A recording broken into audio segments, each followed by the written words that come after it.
Well, welcome back to SAFC Live. Sunderland have been defeated for a second game in a row on the road, Danny, and just not at it in the second half, perhaps. Yeah, no, I think so. I think frustrating the fact that we got ourselves in front in the first half. I wouldn't say we were particularly great up until the goal, really. I thought Birmingham were just coming into it, and then out of nothing they give the ball away loose on it, and we capitalised with Jack. And then we had good control, I think, for like 10-15 minutes in the remainder of the first half without creating too many good opportunities, but we worked the ball around quite well. You felt the crowd were going quiet. Yeah. And Birmingham didn't offer too much in the first half. Second half, we've come out and you could just sense it. I was saying it on the comms there where loose pass, and it went through the team again like it did on Wednesday night, and it just gives the crowd a lift, and Birmingham players could sense it, and then out of nothing, I mean, you can look at the two goals as well. Two scrappy goals. And then, yeah, as you said there, from of a week we've picked up 3 points, Plymouth, and then 2 results on the road as well. And listen, we haven't been great on the road this season, and that has got to change sharp. But coming up against the team who, when we played them, were 19th and 18th in the table, and we've lost 6 points in those games. Yeah, we have. I guess we should start the look back on the game by looking through the key moments from the highlights. And John Ruddy was busy in the first half, and Job had a decent first half as well. I think Michael Beale will be most frustrated about the second half performance, which you've already just touched upon there. But it did take up until the first goal from Jack Clarke in the game for Sunderland really to start putting their foot on. To get going. Yeah, we had moments in the first half. I thought Mundell was bright at times in the first half, getting on the ball. You see him on that touchline. That's what you wanted to see from him. Other than that, we said before the game, more of a natural winger on the right hand side, getting up and down, putting balls in, but that was the only one really. See this one now, he's come off that right hand side into the pocket, picks it up, turns, decent strike. Unfortunately, it's just straight down the throat of John Ruddy. So yeah, we did have some moments in the first half, but we're not at our best at this moment in time. You look at Plymouth in that second half where we had good control, looked a threat, that all of a sudden seems to have gone away from us. And the frustrating thing is, and I'm sure people watching would agree, that Birmingham weren't great either. They've got some decent players in the side. They had 1 or 2 moments, but it was what you'd say perhaps a bit of a huff and puff game, wasn't it, from both teams really. But Birmingham have obviously come out on top from it, and the goals have pretty much summed the game up. And well, here's the first one now. Birmingham loose on the ball out to Roberts there, sold short, and Jack Clarke capitalises, steals in ahead of him and tucks it away in the bottom corner. And you're thinking, now let's kick on, boys. Confidence from it. We're away from home where we know we haven't been great. Before today it was 4 wins from 16 on the road. It's now 4 from 17. And then you're thinking you've got that lift, and it looked like that in the first half where I thought, now do you know what, we weren't really playing through them as such, but we were controlling the game. And sometimes as the away team in a packed out St Andrews, you've just quietened the crowd down. And I thought, yeah, we've managed the game really well. And then you go in at half time, and then we've come out setting off, and you could just sense it early on where we weren't helping each other out. We're selling players short with the passes, loose decision making, all of that come into play again, and the game got away from us. Yeah, just looking through some more of these moments. Remain Mundell, I don't know, but I think it was a positive from the game. Yeah, first off, like Jack really, we just said it there. I don't think Jack's really touched the ball in the second half until the last 10 minutes of the game, where, as you said, we remain. Didn't see anything from him in the second half. Couldn't get him on the ball. We couldn't get out of our half. We had that, and then obviously Mason Burstow was the one which we'll get onto with the header, which was offside, and then he went off injured. We made a few changes. Couldn't really get them into the game. As you said, Rusin, I don't think touched the ball right until the last minute or so, and he'd been on for 15-20 minutes maybe. So yeah, it's another frustrating one really, and you feel sorry for the fans. They've done back-to-back away journeys in the space of 4 days or so, and come away with nothing to shout about. Yeah, so looking through more of these moments here. And there's the goal now, isn't it? Do you think there's enough opportunities for Sunderland to get rid of it there? It's hard. It's all happening fast, isn't it? Yeah, you slow it down on highlights, and then Trey does really well, gets back on the line. So it's the build-up really for the goals, isn't it? Where you take it back 10-15 seconds and say, well, how's the situation come about in the first place? What have we done? Have we created it ourselves? And that's where their moments came from for me in the second half, where, say it there, they haven't popped it out from the back and played through us with some good quality football. We've been loose on the ball and allowed Birmingham to get in, and that was the major issue for me. And you could just sense it, you could hear it. The crowd were getting a little lift. The players, the tails were up for Birmingham. But look, again, our best opportunities have come from us pressing them a little bit higher and Birmingham making mistakes, and that was one there. And you know, if Joe sees it back, we've obviously got the benefit of seeing it from higher up, but there I think if he's got the awareness of Jack gives him a shout, just roll it to him on the left, and then a minute or so later, here we go again, give the free kick away, they take it quick, we're not switched on, we're getting dragged about, and then it's a mess, isn't it? You know, Luke's unlucky, he gets the block in, and Miyoshi just steals in, you see it there now. I think maybe can Anthony Patterson come a little bit braver, come flying out low, you know, with his arms, get the block in. He thinks he's going to get clattered possibly, and Miyoshi just gets in between him and Hjelde and tucks it away, and that's the difference. 3 points in the bag for Birmingham. We huffed and puffed a little bit for the last 5 minutes or so with a few changes, didn't we? Bit of ball into their box. Let's have a look at this one. Is this one? Yeah, no, this is a big chance actually. Yeah. Oh no, sorry, I thought it was the one where Job heads it down for Hjelde to get the strike away. Which he but again, this one's just wide. A fraction above. But that's a decent ball in that. Look where he's gathering that 6 yards out, and then Jack. I mean, look at all the blue shirts in front of him. He's got a sort of narrow corridor to try and get the strike away.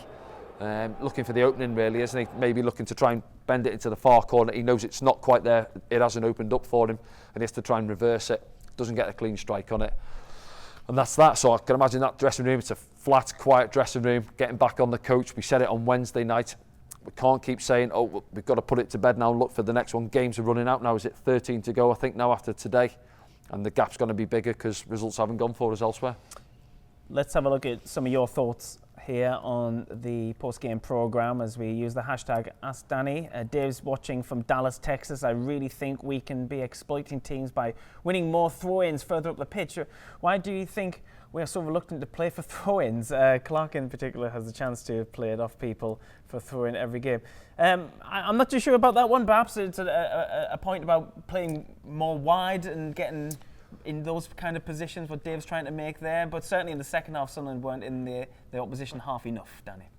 No, yeah, I mean, playing for throw-ins, I'm not sure there. We haven't got a long throw specialist that I know of anyway, but I think there was one in the first half where we played it a little bit longer. There was a spell where I said we kept it for 20 passes, and I thought we were a little bit reluctant to throw a ball down the channel.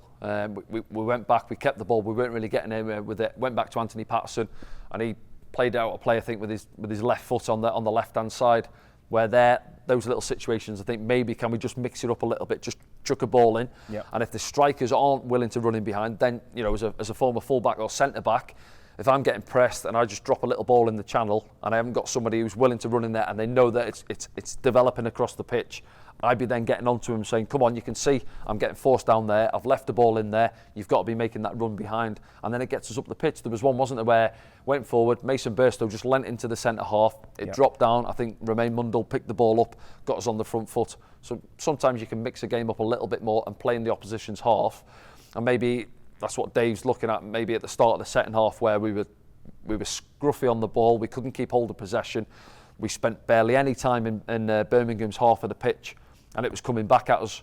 We're a young team. Does it come from the touchline? Maybe a little bit more, it can do. I think the lads are out on the pitch and they're sensing it. Look, we can't get out here, what's happening? You've got eyes from the touchline or higher up, whoever can see it, and think, what can we change a little bit more? Possibly, and it was gone 60 minutes today where we made a change, wasn't it? I think if anything, Birmingham brought on, Bakuna came on, and Dembele, didn't they? Yes, just after the hour mark, and then we made changes after then. But you could sense the game was getting away from us a little bit then. But yeah, in terms of throw-ins, I'm not sure that's at the top of our priority list at this moment in time for me. It's managing games better than what we are doing. Yeah, 1-0 at half time. Well, yeah, everything was rosy there. We've said there was better energy in the midfield, better control on the game. Yeah. Mundle was in the game, Jack was in the game, and then all of a sudden in the second half it was a reverse of that, where midfield couldn't control the game, couldn't get Jack on it, couldn't get Mundle on it.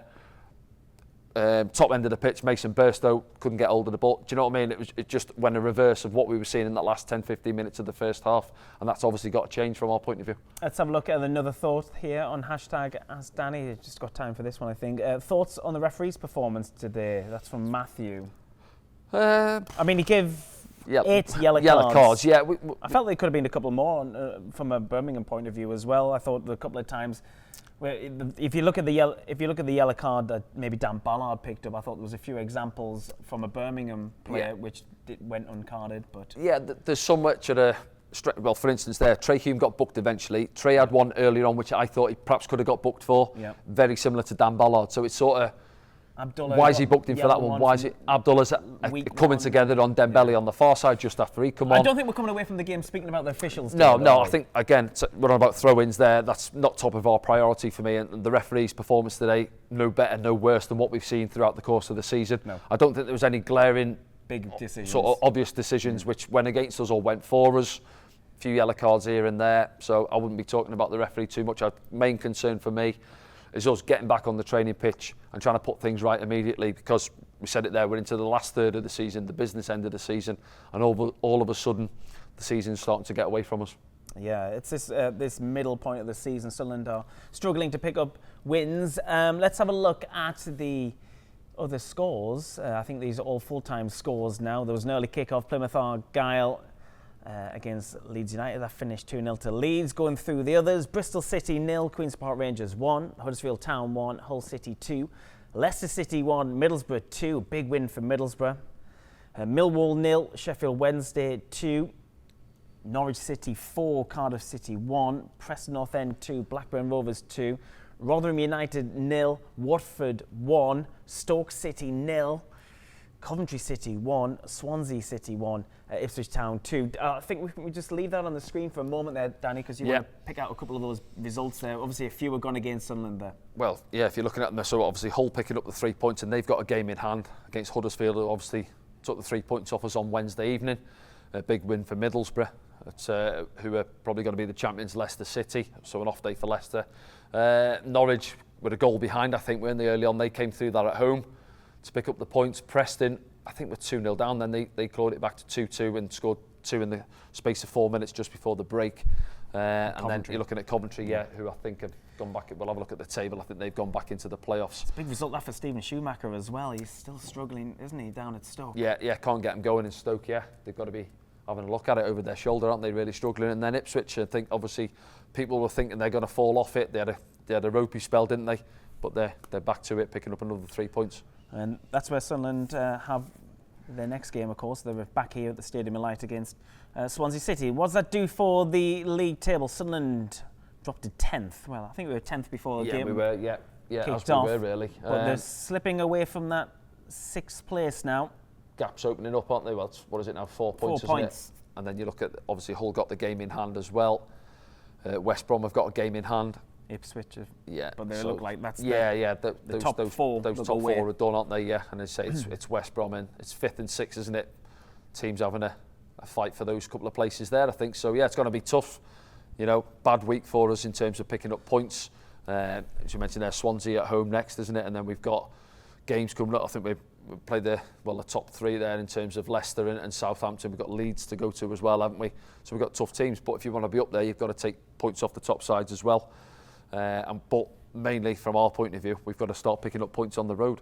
Yeah, absolutely. And why do you think they've had this sticky spell, Sunderland? You know, at times against Plymouth Argyle in a recent game, they looked brilliant, didn't they? It's the same personnel out there. Yeah. It's a big question, Danny, but where's it go wrong? It's just football, isn't it? I think, you know, if you could put your finger on it, everyone really know what the problem is in the first place. We can't keep saying we've got a young team, because, you know, you look at the flip side of that, we should be full of energy if that's the case. You know, you're the youngest team, 22 point whatever the average of the squad is. I don't know, it's a strange one. As you said, the second half against Plymouth, I didn't think the first half was that bad against Plymouth. We had good control, we moved the ball okay without creating opportunities. Second half we come out on the front foot, reverse of what we were today. I know people will say, what does it come from, the coaching staff, from the manager? I can only speak as a former player. I wasn't one who went in at half time thinking or relying on what's my manager going to say to me now. You know, they've come off there, the lads, 1-0 up at half time. We had good control in the last 15 minutes or so. We're away from home. So you're in there, you should be confident and saying, come on, boys, between yourselves, boys, let's just keep it going. Get back on the front foot, start the second half, tidy on the ball. Don't allow Birmingham back into it from us being loose and in possession. And that's exactly what has happened there for me today. They didn't change it. We didn't change it. You know, nobody made any subs at half time there. It was just a case of how the game went. And the lads will go and watch that back. If you watch it down and it's just little moments in the game, helping each other out with a pass, with the weight on a pass, sloppy pass, and then the opposition sensed that, the crowd could sense it, and it just give them a little lift. And then you just look at the 2 goals we've conceded as well today. You know, we said it there. They haven't carved us open with some lovely fluid football, have they? Been scrappy goals from our point of view. And again, we're copy and pasting what we said on Wednesday night, and it's got to change sharp if we want to, you know, be competing for that, 5th or 6th position. Okay, Danny, thanks for your company this afternoon as ever. We go again on Saturday, so we've got a full week for Michael Beale and his men at the training ground. And it's a 3 p.m. kickoff. Swansea City are in town for that one. We'll be on air from 2:15 pitch side here at the Stadium of Light. We'll see you soon.